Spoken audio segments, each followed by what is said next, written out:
Bom dia, boa tarde, boa noite, seja lá a hora que você estiver vendo esse vídeo.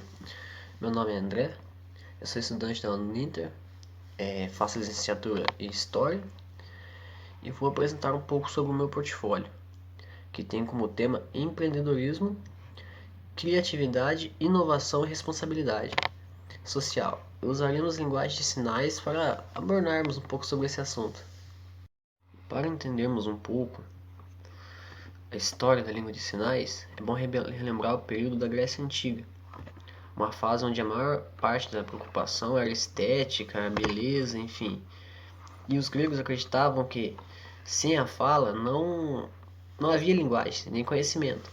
Dessa forma, muitos deficientes eram executados, abandonados, e por não corresponderem à estética, à perfeição que eles queriam alcançar.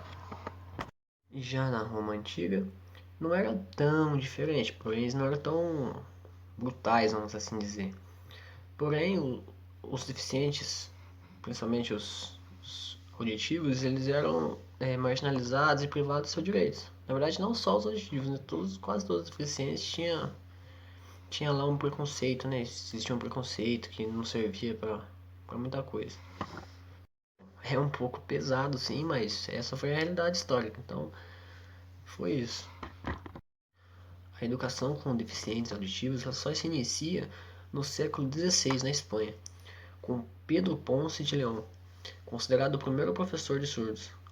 Ponce ensinava seus alunos a falar, escrever, com o objetivo de garantir seus direitos e mostrar para a comunidade que os surdos eram capazes de aprender. No entanto, um nome que marcou o desenvolvimento da linguagem para surdos, para deficientes auditivos, foi o professor Charles Michel, por ter sido o primeiro a criar um alfabeto de sinais para alfabetizar surdos na segunda metade do século XVIII. E nesse período, Charles Michel criou o Instituto Nacional de Surdos e Mudos, que foi o primeiro na cidade de Paris em 1755.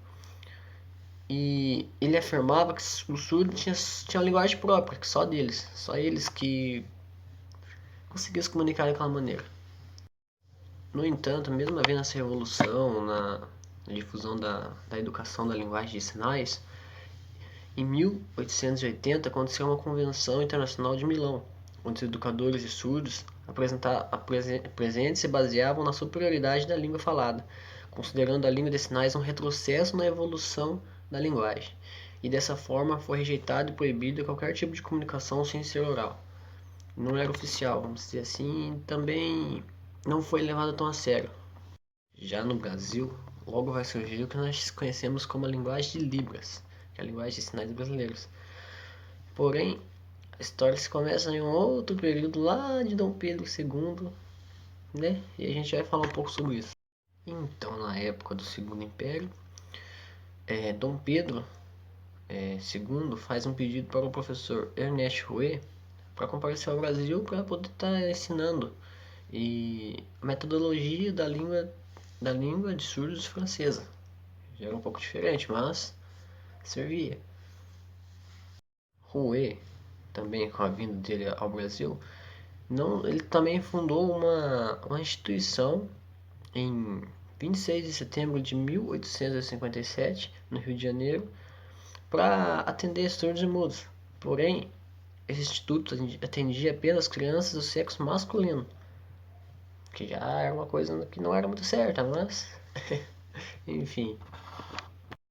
Contudo, foi apenas nas décadas de 1980 e 1990 que a comunidade de surdos passou a se organizar politicamente para reivindicar seus direitos, exigindo do governo brasileiro uma proposta de inclusão. Em síntese, as reivindicações da população surda no Brasil resultou na garantia de direitos importantes, como o texto da Constituição de 1988, onde a educação era um direito de todos e garantia o atendimento especializado na rede regular de ensino. Mais uma vez, porém, com o episódio de mobilização da comunidade surda, a língua de sinais só se firmou seu conhecimento como língua em 2002, durante o governo de Fernando Henrique Cardoso, pela Lei 10.436. E no dia 22 de dezembro de 2005, a lei regulamentada por meio de um decreto se garantiu e assim se garantiu os avanços no Brasil, que diz respeito à inclusão da comunidade surda no Brasil.